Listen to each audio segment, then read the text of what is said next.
Hello everyone. आज का topic Indian economic same 2 FY UGP VPU university से related है। फर्स्ट क्वेश्चन, भारतीय अर्थव्यवस्था की प्रमुख विशेषताओं की व्याख्या कीजिए। आंसर, इंट्रोडक्शन पहले देना है। भारत विश्व के प्रसिद्ध देशों में से एक है और क्षेत्रफल की दृष्टि से भारत विश्व में 7वां स्थान ग्रहण करता है, परंतु यही जनसंख्या की दृष्टि में देखा जाए तो यह प्रथम स्थान ग्रहण करता है।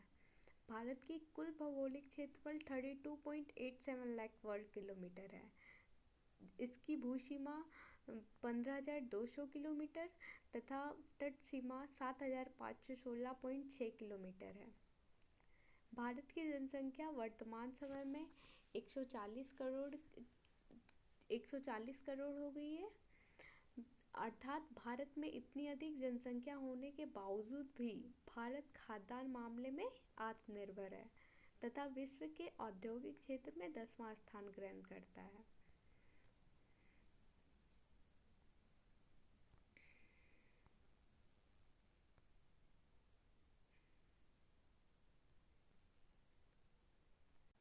यहाँ अनेक प्रकार की भूमि, मृदा, जलवायु, वनस्पति तथा जलवायु पाई जाती है।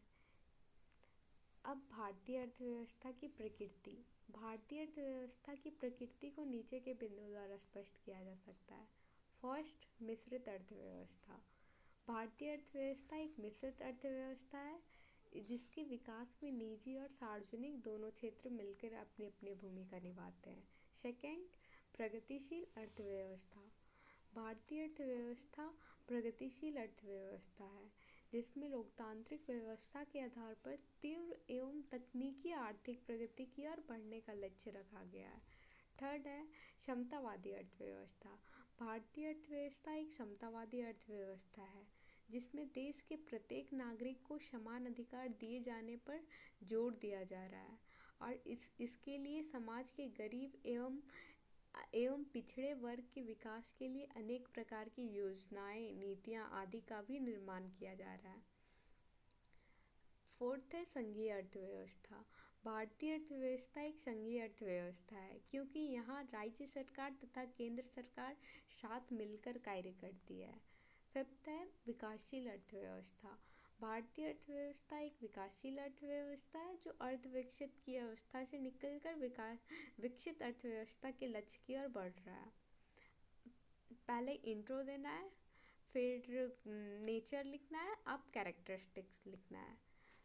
तो भारतीय अर्थव्यवस्था की कैरेक्टरिस्टिक्स को भी 2 पार्ट में बांटा गया है।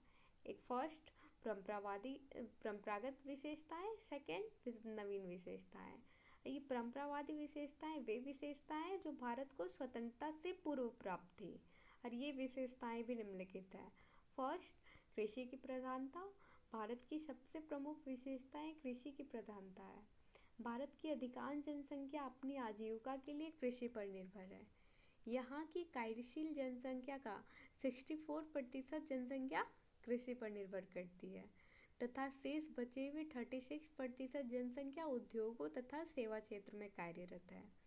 जब इसकी तुलना अन्य देशों जैसे अमेरिका, कनाडा, ब्रिटेन से की जाती है तो वहाँ की जनसंख्या का कुछ मात्रा ही कृषि पर निर्भर है। भारत में महत्वपूर्ण उद्योग जैसे सूती वस्त्र उद्योग, जूट उद्योग तथा अन्य उद्योगों को कच्चा माल कृषि से ही प्राप्त होता है। सेकेंड, निम्न प्रति व्यक्ति आय। भारतीय अर्थव्यवस्था की दूसरी विशेषता निम्न प्रति व्यक्ति आय है। विश्व विकास रिपोर्ट के अनुसार भारत की प्रति व्यक्ति आय 86,659 रुपये था। थर्ड, बेरोजगारी एवं अल्प रोजगार। भारत में व्यापक स्तर में बेरोजगारी एवं अल्प रोजगार पाया जाता है तथा प्राथमिक क्षेत्र में प्रच्छन्न बेरोजगारी भी पाई जाती है। यहाँ केवल शिक्षित लोग ही बेरोजगार नहीं बल्कि यहाँ केवल अशिक्षित लोग ही बेरोजगार नहीं, यहाँ पे शिक्षित लोग भी बेरोजगार पाए जाते हैं। क्या थोड़ा मिस्टेक है, वहाँ शिक्षित वहाँ अशिक्षित लिखाएगा, बल्कि शिक्षित लोग भी बेरोजगार हैं। यहाँ केवल अशिक्षित लोग ही बेरोजगार नहीं बल्कि शिक्षित लोगों को भी उसकी इच्छानुसार काम ना मिल पाने के कारण बेरोजगार रह जा रहे हैं। चौथा पॉइंट है आर्थिक असमानता। भारतीय अर्थव्यवस्था की परंपरागत विशेषताओं के अंतर्गत एक विशेषताएं आर्थिक असमानता भी है, अर्थात भारत में अत्यधिक मात्रा में आर्थिक असमानताएं पाई जाती है। 5 नंबर पॉइंट है निर्धनता। भारत में अधिकांश जनसंख्या निर्धनता अथवा गरीबी से ग्रसित है।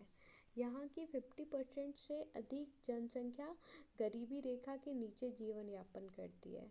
6 पॉइंट है कि तकनीकी पिछड़ापन। तकनीकी पिछड़ापन भारतीय अर्थव्यवस्था की एक प्रमुख विशेषताएं है।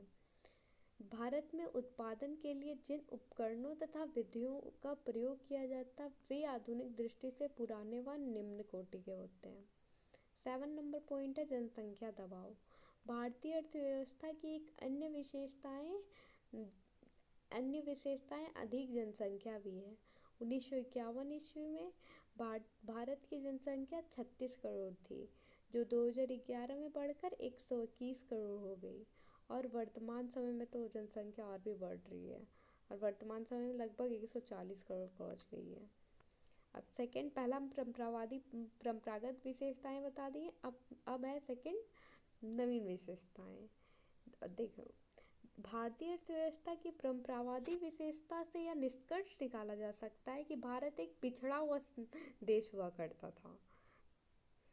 क्या बोला कि परंपरागत विशेषताएं जो स्वतंत्रता से पूर्व प्राप्त थी, वे विशेषताओं के अनुसार भारत एक पिछड़ा हुआ देश हुआ करता था। वहीं नवीन विशेषताएं वे विशेषताएं जो भारत ने स्वतंत्रता के पश्चात अपने प्रयासों से अर्जित किया है और इन विशेषताओं के आधार पर भारत को विकासशील देशों का दर्जा मिला है।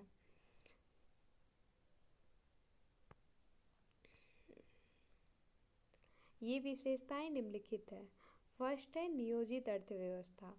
भारत में विकास के लिए नियोजन की नीति अपनाई गई। यह नियोजन 1 अप्रैल 1951 ईस्वी से लागू किया गया था।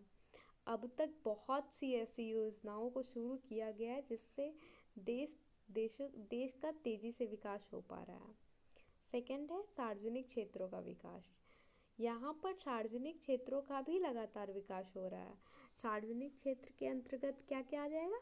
लोहा हो गया, सीमेंट हो गया, लोहा उद्योग, सीमेंट उद्योग, इस्पात उद्योग, रसायन उद्योग इत्यादि, ये सब सार्वजनिक क्षेत्रों के अंतर्गत शामिल होता है। थर्ड है बैंकिंग सुविधाओं का विकास। यहाँ पर बैंकिंग सुविधाओं का भी लगातार विकास हो रहा है। जून 1969 ईस्वी में भारत में व्यापारिक बैंकों की 8262 शाखाएं थी और वर्तमान समय में इसकी शाखाएं में लगातार वृद्धि हो रही है।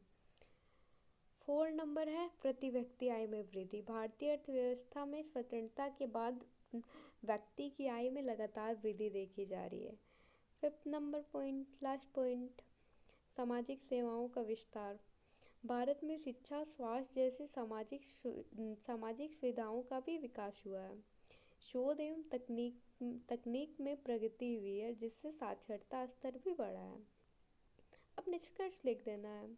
उपरोक्त व्याख्याओं से स्पष्ट होता है कि भारतीय अर्थव्यवस्था की परंपरागत विशेषताओं के कारण भारत धनी होते हुए भी निर्धन कहा जाता है, परंतु इसके ठीक विपरीत नवीन विशेषताओं के कारण भारत आज अल्प विकसित श्रेणी से छोड़कर विकासशील श्रेणी में खड़ा हो गया है। और जिस तेज गति से भारत विकास के पथ में आगे बढ़ रहा है, यदि यही गति निरंतर रही तो वह दिन दूर नहीं जब भारत एक विकसित राष्ट्र के रूप में जाना जाएगा। धन्यवाद।